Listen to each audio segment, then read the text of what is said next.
Okay, Your Excellencies, ladies and gentlemen, you heard already this morning, but living in a delta means continuously adapting to the circumstances, making use of the benefits water offer and tackle the problems associated with it. And the work is never done. And usually a disaster is a trigger of new works on the delta. In the Netherlands we have a lot to protect. It has already been addressed in opening speeches, but in our flood-prone area 9 million people live and 2/3 of our gross national product is earned. And 16% of our economy is depending on a good supply of fresh water. And therefore, because we have a lot to protect, the government and parliament decided to stay ahead of the next disaster, to try to stay ahead of the next disaster. And this is a big paradigm shift, because it means do not wait for the next disaster and take action then, but anticipate the next disaster. And how to do it? Well, we have institutionalized this approach in a special Delta Act. And the aim of the Act is to keep the Netherlands a safe and attractive place to live and to invest, with up-to-date flood protection and an adequate water supply. And the Delta Act has 3 important elements. First, oh, this is interesting. Let's go back. All right. First, it states that there should be a Delta program that consists the necessary measures for flood risk management and fresh water supply. Second, there is a Delta fund to finance the measures, very important. And third, there is a special government commissioner. And this so-called Delta Commissioner directs the Delta program, links the involved governments and stakeholders, prepares a comprehensive annual proposal for the Minister of Infrastructure and Environment, and makes sure that the measures are also implemented. A multi-governance approach is used. And, well, this one is better, in which the different government layers cooperate. And they cooperate based on their respective responsibilities. Stakeholders and societal groups and private parties are involved from the beginning. The importance of the involvement of stakeholders has also been stated before. And this bringing in these societal groups, stakeholders and private parties has added value because of their creativity, their innovative power, and it helps to generate solutions that are supported by society. And all these parties are bound together by the Delta Commissioner on 2 clear objectives of the Delta program: flood safety and water supply. And the Delta community has developed in this way. The next one is joint fact-finding. It's both do it in the problem analysis as well as in finding solutions. This is essential for effective cooperation between all parties. And in this joint fact-finding, knowledge institutes, you could say Delta thinkers, if I borrow this from the minister, have an important role to bring in the latest insights. And we have benefited a lot from the research programs related to climate change and adaptation as Knowledge for Climate. And a conference like this is very important to exchange new information and research results and to strengthen networks. Living in a delta requires continuous decision-making on large investments for large regions for many decades. And this requires a long-term perspective. And this long-term is associated with many uncertainties. We know the direction of changes as explicitly presented by Professor Allen, but we do not know the exact magnitude nor the exact timing. And to cope with the uncertainties in decision-making, we use an adaptive approach called adaptive delta management.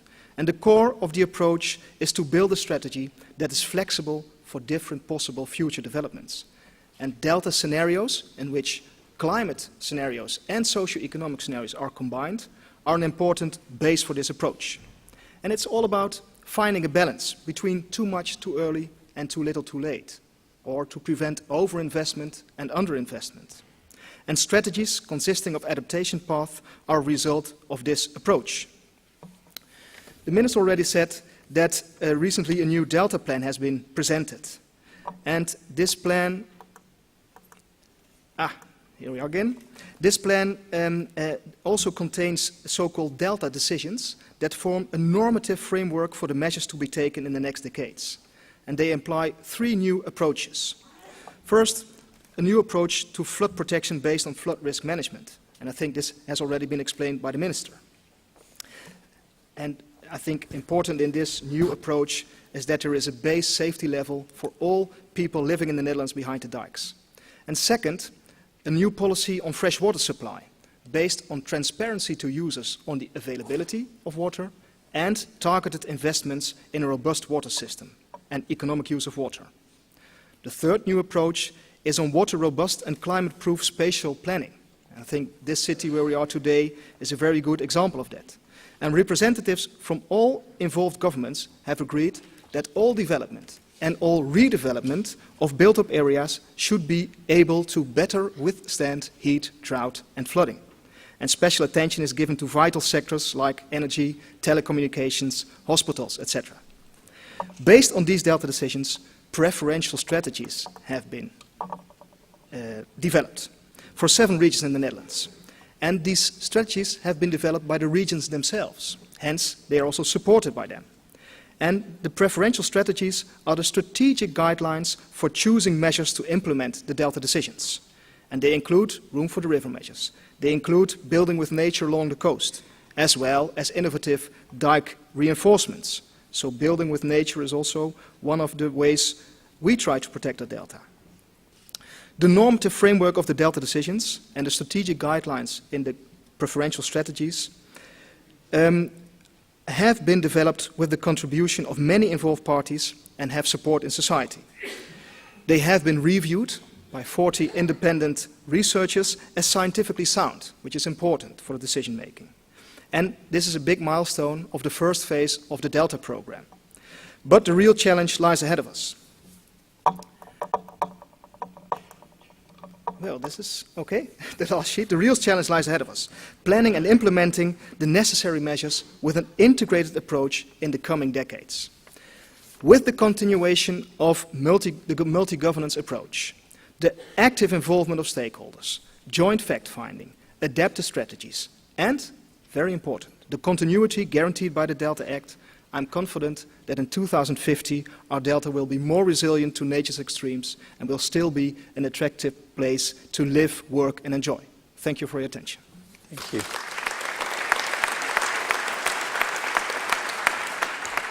Thank you, Bart. I just want to ask you as you sit down, I mean, we heard from Jolanda earlier on very much about the soft approaches and her determination that governments should follow a long-term approach in which we look to the future by using nature. You talked very briefly about that then. How much have you been persuaded by the WWF, the environmentalist argument of using nature? How much do you think, okay, well, Holland is a packed country, highly industrialized, and we just need to use the concrete?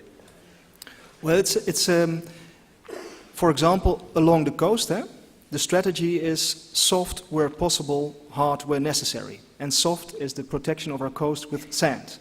It is a very natural way of doing it, and most of our coast is protected by sand. If you look to Room for the River, 39 projects being carried out now, and again in the direction of 2100, another number of big projects to try to give room for the river are part of this preferential strategy. So it doesn't mean that all of them will be let's say, implemented, but it's the way we want to go. So it's a combination of. You're right, in this densely populated country, you can't do it all by nature, but where possible, building with nature is a very effective and promising method. Jolanda talked about the political difficulties of this.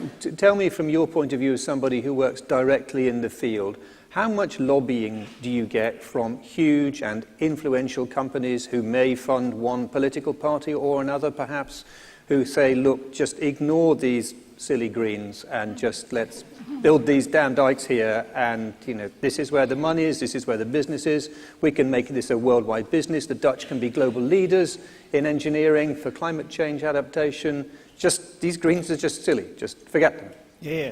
Do you hear that? No, actually not. Actually not. No? Because our big dredging companies, number one in the world, are very active on developing building with nature as a way of going forward. And I think also one of the things we try to do when people come by is always go back to the contents. What do you deliver? What does it mean? What does it bring on effects? And because we also try to strive for an integrated approach, it's not only the effect for flood safety or the effect for water supply, but also the effect for other interests. There's clearly money in hard engineering, both at home and in terms of exports of Dutch expertise. Is there also money in soft engineering, in working with nature? Can people make money out of that? Well, that is my personal opinion, that this way of building with nature is one of the very promising new ways of going forward in flood protection and water supply. Okay, thank you. We're going to hear now from Tineke Huizinga, who set in place the Delta programme. Tineke. She's also a former minister, I should say, for people who don't know. Good morning, everybody. I'd like very much to tell you something about Delta Alliance.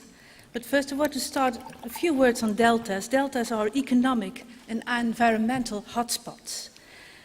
They face increasing pressures. And our core question is, and it is said by several persons already this morning, our core question is, how do we improve the resilience of deltas?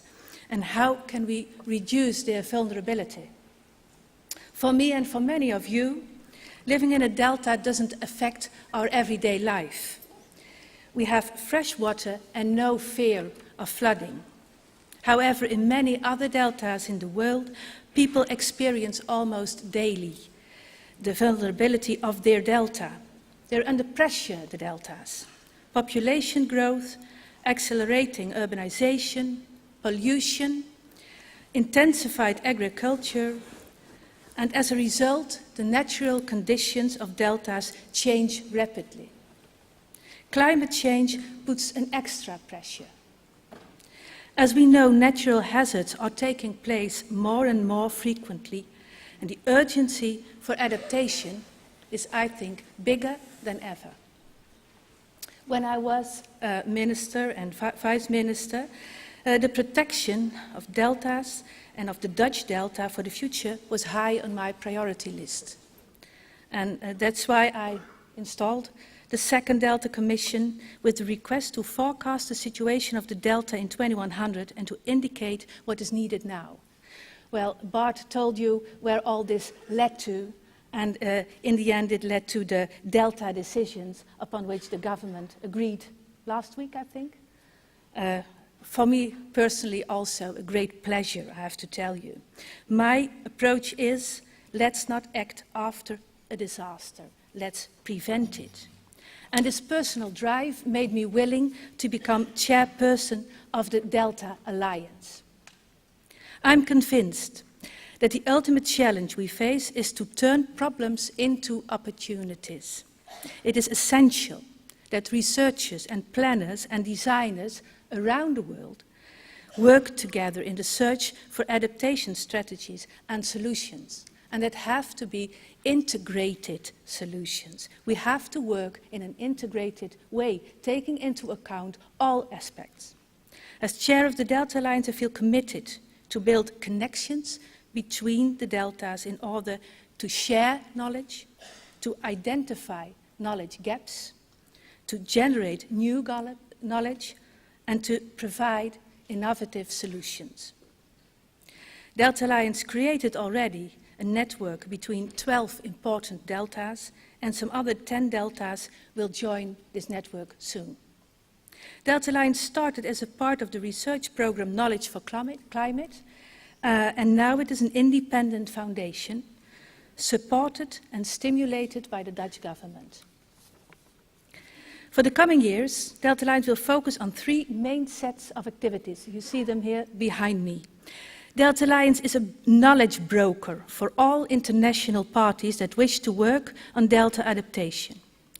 Community dialogues and interactive use of the website and social media are important means of communication. Delta Alliance assembles and makes existing knowledge on adaptive delta management available in such a way that it is up-to-date, easily accessible, and directly usable. Further development and maintenance of the Delta Alliance network is instrumental for gathering worldwide information on adaptive delta management, for effective sharing of knowledge and experience, and for building new partnerships networks. Two core activities of Delta Alliance that were developed last year are important to mention here. The comparative vulnerability and resilience assessments and the toolbox for adaptive delta management.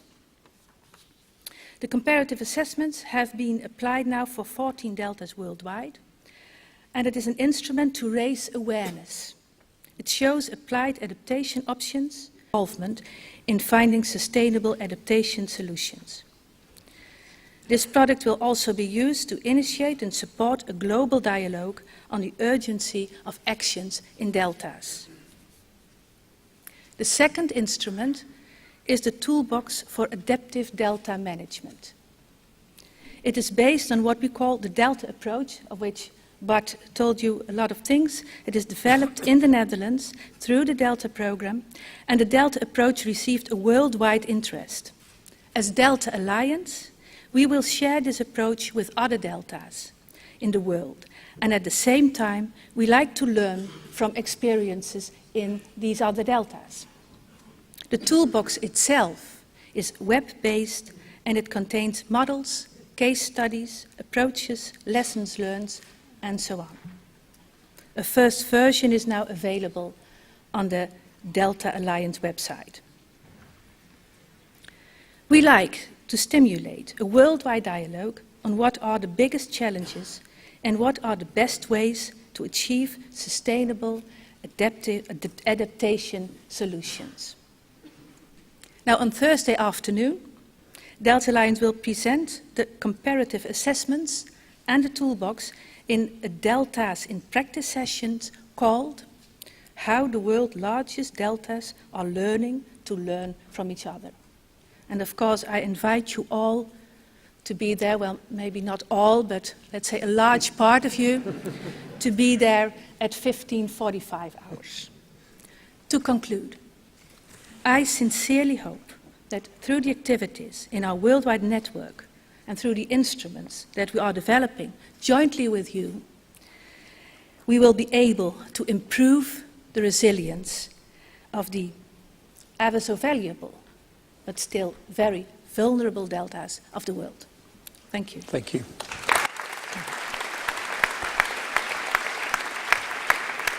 Thank you. Now there's a whole row of gentlemen, and I think you're mostly gentlemen. If you're not, please excuse me because you're a long way away. Standing at the back. You may wish to be standing, but there are loads of seats towards the front, so unless you're security or particularly resilient, you feel free to take a seat.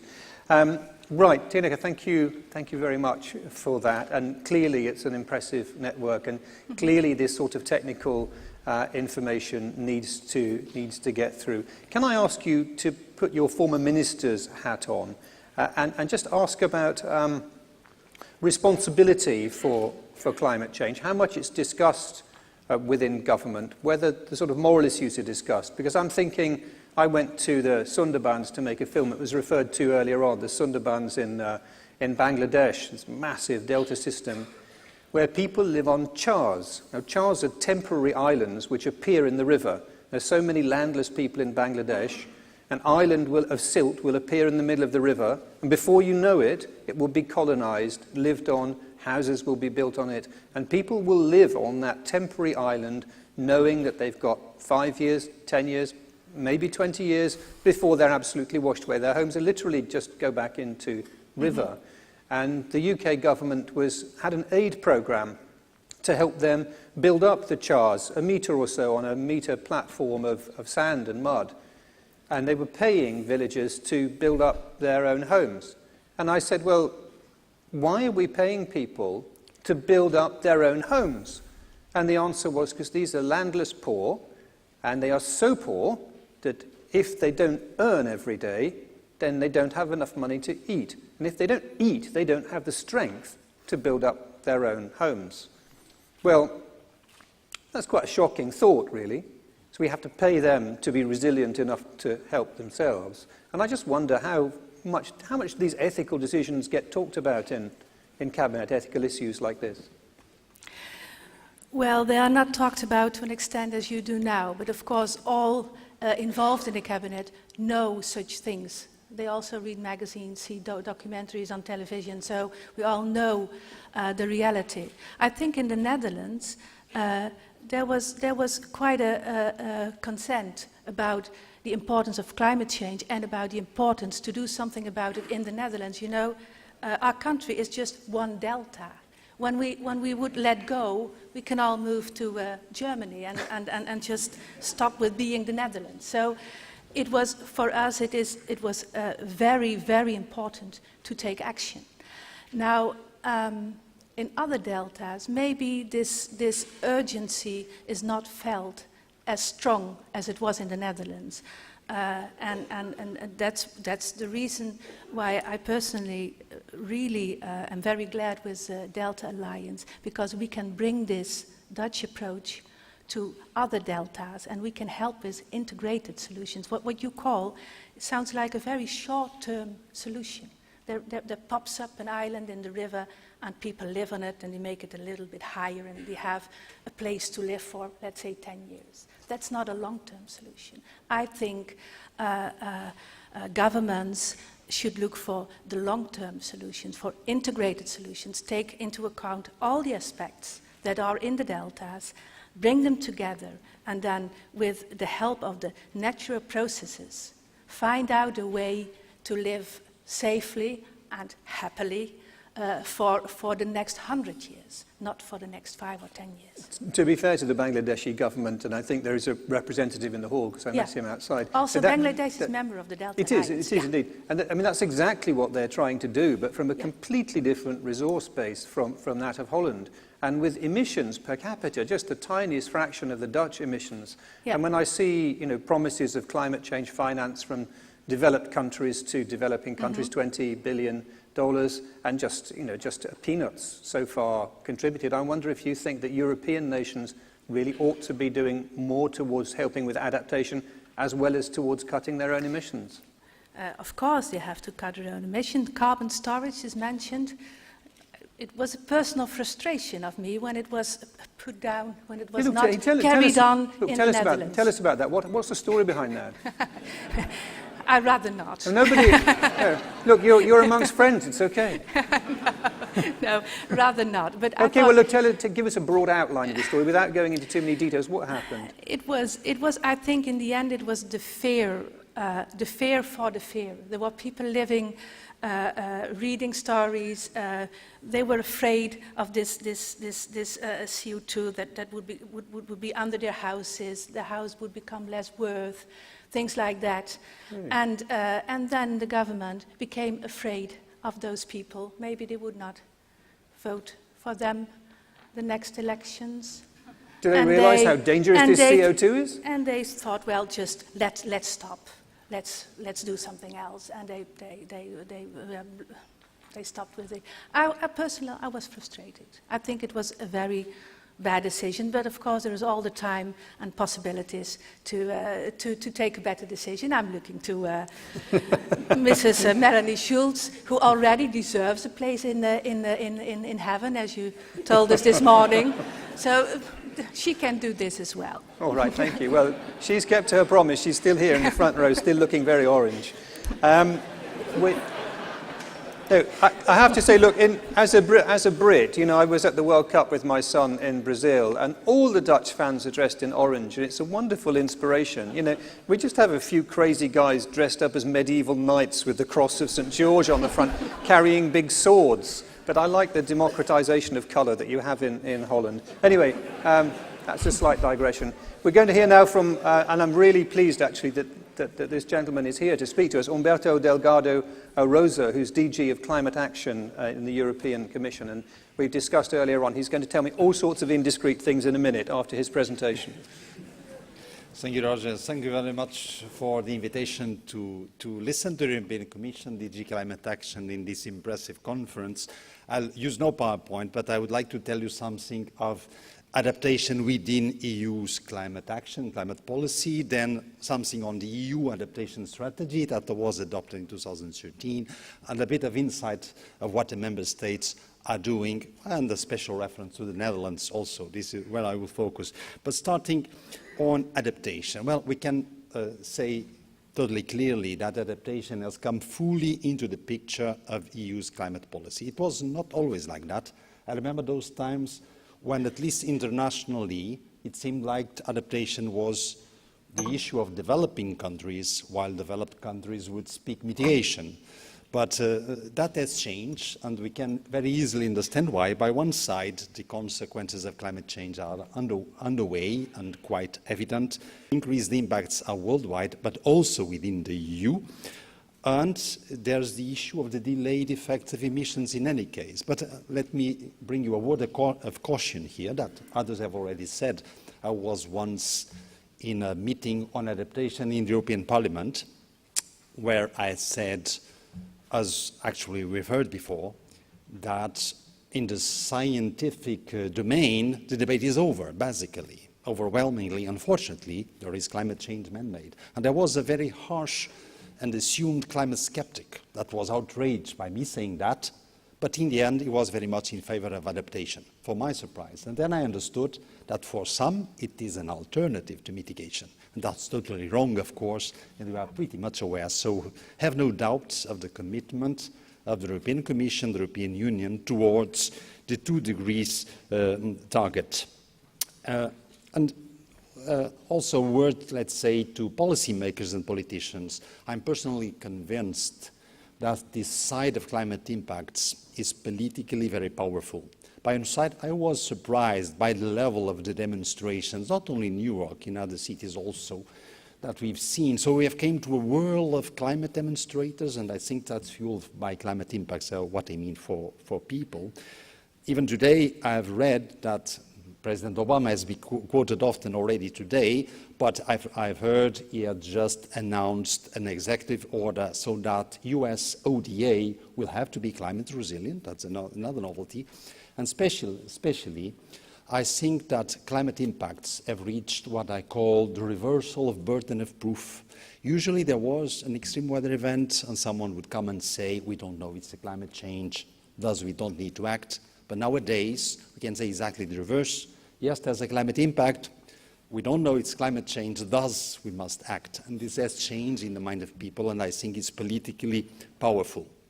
Now, on the EU adaptation strategy adopted in 2013, as I said, very simply what it aims at is to promote a more climate-resilient Europe, steered also from union level. One could say, well, you're out there in the tip of the iceberg, while adaptation is out there in the ground, but there's ample room to steer action in all the iceberg from the tip.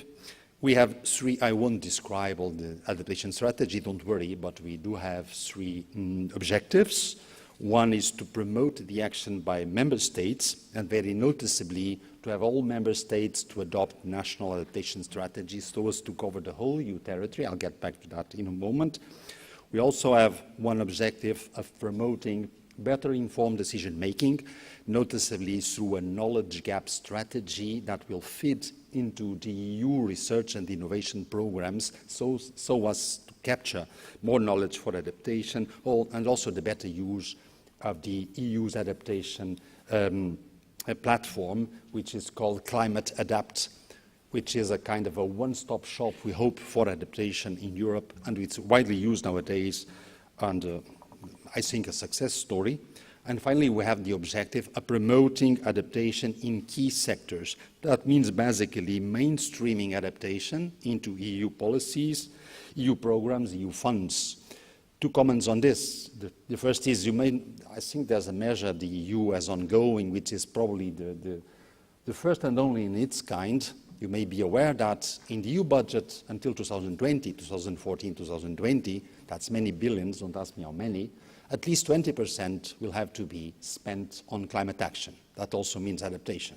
And we do have a robust tracking system to ensure that will be that. I think this is significant. And the second point, anticipating maybe a question by Roger, the EU adaptation strategy does endorse ecosystem-based approaches as often the most cost-effective. That's widespread in the strategy. One further comment on the strategy is it does concentrate on adaptation in Europe, on the climate impacts in Europe. But it does not forget there are the impacts in Europe from adaptation of our climate impacts elsewhere in the world.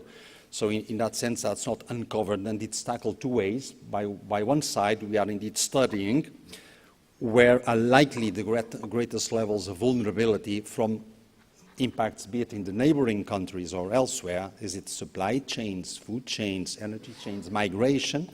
And then, of course, we can use the external policy to support adaptation elsewhere in the world where the climate impacts are more dire. In the sense of international context, we very much welcome the Provia 2016 conference that will be co-hosted here by UNEP, the European Commission, the Dutch government in Rotterdam. That's very promising.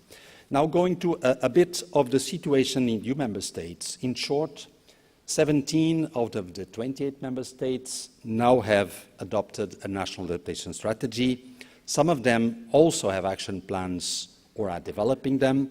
The EU strategy did provide guidelines and support to develop adaptation strategies, and in some cases, for instance, the upcoming Italian national adaptation strategy, it was influenced directly by the EU strategy. These strategies are usually evolving documents, so reviewed according to evolving knowledge, as in the Netherlands happens. We are doing a scoreboard exercise with the member states to see where we stand on not only ticking the box of having a strategy, but indeed in the ground our adaptation stands. We take effort that the cross-border effects are not overlooked. And it's good news that some transnational regions have indeed developed their own adaptation strategies, such as in Danube River Basin, in the Baltic Sea region, in the Alps, in the Pyrenees. And there are also some transnational adaptation projects that have been funded by the EU. So in member states, let's say there's a soft adaptation approach. I don't mean ecosystem-based approaches, but more the information and mainstreaming, not in all cases the hard going to the ground doing things. The main finance origin is usually project-based support, and the actual government budgets seem to go most explicitly to water and agriculture adaptation aspects. There's a lot ongoing on urban adaptation in Europe. We have heard of the mayor of Rotterdam today. It's quite a key area with a large proportion of our population, infrastructure with transport, power grids, water supply, heritage, sewage, buildings, and cities indeed are on the move, especially after they faced an extreme weather event. That's true. But just to refer another network for cities that we think is promising, we call it Mayors Adapt. It kinds of mimics the Covenant of Mayors for mitigation and energy efficiency, now bringing adaptation on board. So a final comment in my final minute on Netherlands. Netherlands is easy to understand. It has been a front runner indeed on adaptation on the ground, and very understandably from a country that is a delta, as we've heard. And the Delta program is an excellent pioneering example of this sound action and coordination at national level.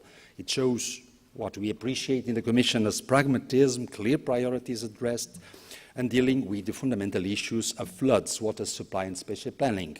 Some issues for your consideration. Is the Delta program now replacing the national adaptation strategy of the Netherlands? Does it cover all aspects? Does it cover for energy, for infrastructure, for biodiversity and ecosystem services enough? Does it have the monitoring and reviewing, the capacity building, the knowledge management of a national adaptation strategy? These are the questions I can leave for your debate. Thank you, Roger.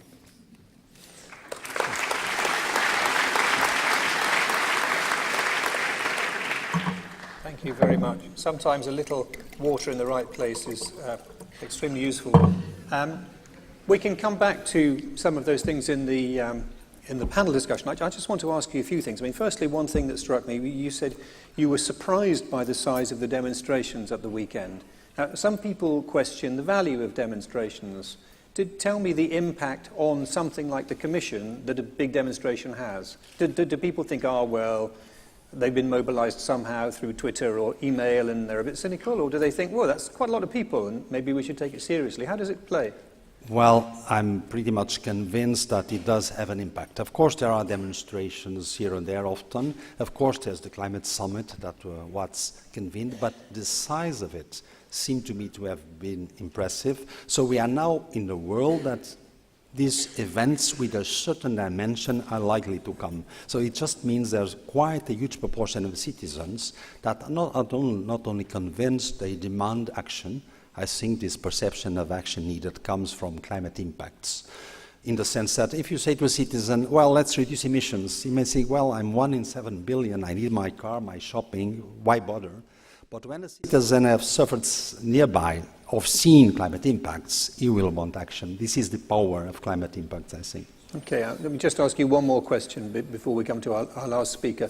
And that's, I followed the Common Agricultural Policy with great interest, and there was a massive opportunity during the reform of the Common Agricultural Policy to really reward farmers for catching water on their land. Now, the big floods in Germany a couple of years ago, there was a paper, a major scientific paper, saying that actually those floods were made much worse because of agricultural practices. But the new Common Agricultural Policy doesn't really reward farmers for catching water on their land. I'm wondering what your thoughts are on that. Well, to put it simply, there was a lot of discussion on the greening of the Common Agriculture Policy, and many would have expected more on this side of greening. I cannot tell you exactly how that stands on catching water. And I can endorse it could have been further ahead. But to center on climate action, or if you want, on preparing agriculture for more resilience and also for a greater contribution to mitigation, this revised CAP does provide for more. And if you see that the EU agricultural funds are indeed also covering easily up those at least 20% for climate policy. I think it's fair to say that it's very much up to individual nations to decide whether they want to use it usefully or not. But maybe we can come back to that later. It's probably a little technical for now. Also, our discussion so far has been quite Eurocentric. We're now going to hear from Cynthia Villar, who's a senator in the Philippines, a country that I know fairly well, and has, I'd say, in developing country terms, a pretty high level of environmental awareness amongst its citizens, a very strong NGO sector, and a lot of people concerned about the environment and who also speak very well on it. So we'll hear from Cynthia now. A very pleasant good morning to all of you. Thank you very much for inviting me to be part of the second International Conference of the Deltas in time of climate change. It is truly an honor to be among all of you here today. I'm right now a national legislator with the oversight function over agriculture and food. But I was previously a 9-year congresswoman of our city of Las Piñas. And during that time, I did project for climate change mitigation. I did a river project which provided livelihood to our people by processing waste and preventing flooding. I did also file a petition to our Supreme Court to stop the reclamation project, which I think will destroy our critical habitat and at the same time will cause a lot of flooding to the 3 cities around it. And I also am here because I am asking the help of the Dutch government to build floating houses in the Philippines for the poor people of the Philippines. So I'm glad to be with all of you. Let me start by saying that the country where I come from, the Philippines, with a population of 100 million, is considered and often listed as one of the most vulnerable countries to climate change. A recent United Nations report identified our country as the 3rd most at risk from climate change in the world, ranked behind South Pacific island nations of Vanuatu, which has only 257,000 people, and Tonga, with a population of 105,000. So we cannot compare because we have 100 million people. In another list, the 2013 Global Climate Risk Index by environmental organization German Watch, the Philippines placed 4th among more than 190 countries worldwide that have suffered the most extreme weather events over the past 20 years. Problems due to climate change are realities that we Filipinos have been facing, particularly in recent years when extreme weather conditions such as super typhoons, massive flooding, El Nino and La Nina phenomenon, among others, have been causing death and destruction in our country. I'm sure that many of you here have heard about the devastation brought about by Typhoon Haiyan, known in the Philippines as Typhoon Yolanda. To nearly 10 million Filipinos when it hit our shores on November 8, 2013. According to climate experts, typhoons such as Haiyan that packed winds of at least 300 kilometers per hour will likely be the norm in the Philippines. That is definitely bad news for the most vulnerable groups within our society, the indigent families living in flood-prone urban areas and coastal communities, which are both vulnerable to rising sea level and storm surges. As a non-agricultural country, the Philippines loses a lot from the onslaught of environmental disasters. Damage to agriculture caused by Super Typhoon Haiyan reached over 90 billion pesos, or about $2 billion. The losses are such because the typhoon struck between two planting seasons. It also affected our food supply and security. In fact, our farmers have just last month started harvesting crops from what they replanted after the typhoon. As people living in archipelagic country consists of 7,100 islands and visited by at least 20 typhoons annually, we Filipinos, you can say, are used to weather disturbances. But since typhoons have become stronger in recent years, we have to further enhance awareness and preparedness of our citizens. We have implemented some measures in that direction. We have enacted a law that mandates telecom service providers to send free mobile or SMS alert in the event of natural and man-made disasters or calamities. We have also upgraded the equipment and modernized our weather forecasting agency, the Philippine Atmospheric Geophysical and Astronomical Service Administration, or PAGASA. Since, as I cited earlier, the vulnerable areas in our country are populated mainly by the poor, we need to hit two birds with one stone, so to speak. The experience of others have shown us that for environmental projects to be sustainable, it should be beneficial to poor citizens by supplementing their livelihood, among others. I would use my own project as an example, the Las Piñas River Rehabilitation Program. The process of changing mindsets was a long and tedious one for us. At first, the residents were uncooperative, so I thought that the only way to make them cooperate is for them to materially benefit from the project. Community involvement and local stakeholder engagement are critical factors in ensuring the success of any environmental program. Our efforts to clean up and rehabilitate the Las Piñas River have given birth to various livelihood enterprises that use waste as raw materials. These have provided jobs and livelihood to more than 500 poor families in our city. We have established over 500 similar livelihood enterprises in other parts of the country as well. Our river rehabilitation project bested 38 countries and won the United Nations Water for Life Best Water Management Practices in Spain in 2011. I was able to solve many interconnected problems, including poverty reduction through livelihood opportunities, pollution prevention, and waste minimization through cleaning up and declogging of the river, and it also saved our city from massive flooding.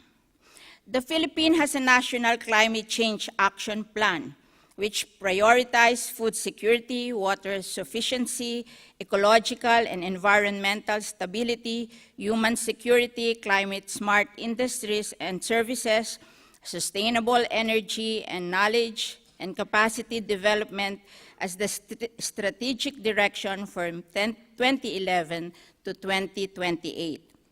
Our local government units have their counterpart Local Climate Change Action Plan, which consists of policies and programs that allow the community to adapt to climate change. It ensured efficient coordination and cooperation between the national government and LGUs, as well as other key agencies such as the Philippine Climate Change Commission, the Department of Environment and Natural Resources, among others. For good measure, the performance of our lead disaster response agency, the National Disaster Risk Reduction and Management Council, is also regularly assessed. Likewise, the government has imposed a 40-meter no-build zone rule from the shoreline in coastal communities and other areas prone to storm surges in areas near major waterways. Permanent evacuation centers or shelters have also been built in areas frequently hit by typhoons.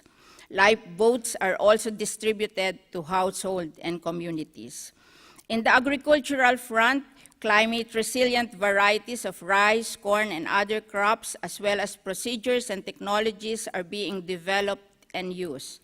The damaged mangrove forests in typhoon-hit areas were restored, and no less than the president of the country ordered the planting of more mangroves to prevent a repeat of the deadly storm surges and erosion of coastline.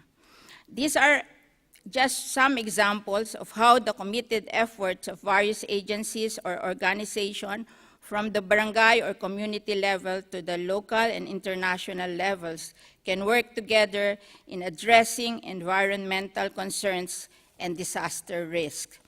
Typhoon Haiyan opened our eyes to the reality that it might be too late to completely reverse the adverse effect of climate change to the environment.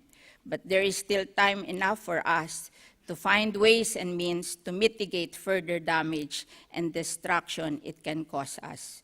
But the clock is ticking fast, and with the rest of the world, we hope we will not be too late this time around. Thank you very much, and a pleasant day to all of you.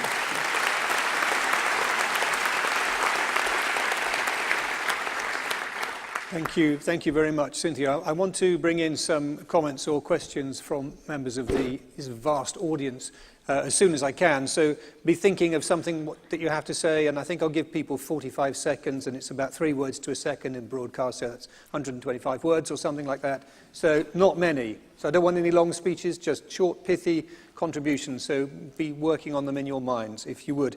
But Cynthia, first, you talked about the no-build zones. Oh, by the way, before I say anything else, I really ought to say that there can be a perception in developed countries that there's all these poor victim countries out there who aren't doing very much and waiting for the waves to wash over them and waiting for some handouts from the West to sort themselves out. I think it's really clear from hearing Cynthia that there are actually some very dynamic developing countries who have seen that they need to take their fate into their own hands and are starting to sort things out. So I think that's one thing that's notable from her speech. Also true in Bangladesh, for sure.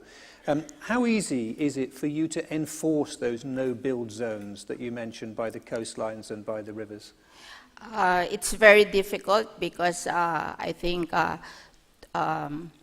the fishing sector in the Philippines is very big.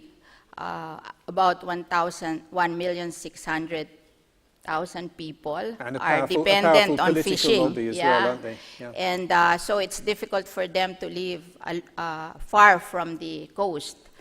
But we have to do it because when Typhoon Haiyan came, the typhoon surge entered our towns 100 kilometers beyond the coast and brought all the houses along that 100 kilometers to the sea, which really killed many people, and it's really devastating.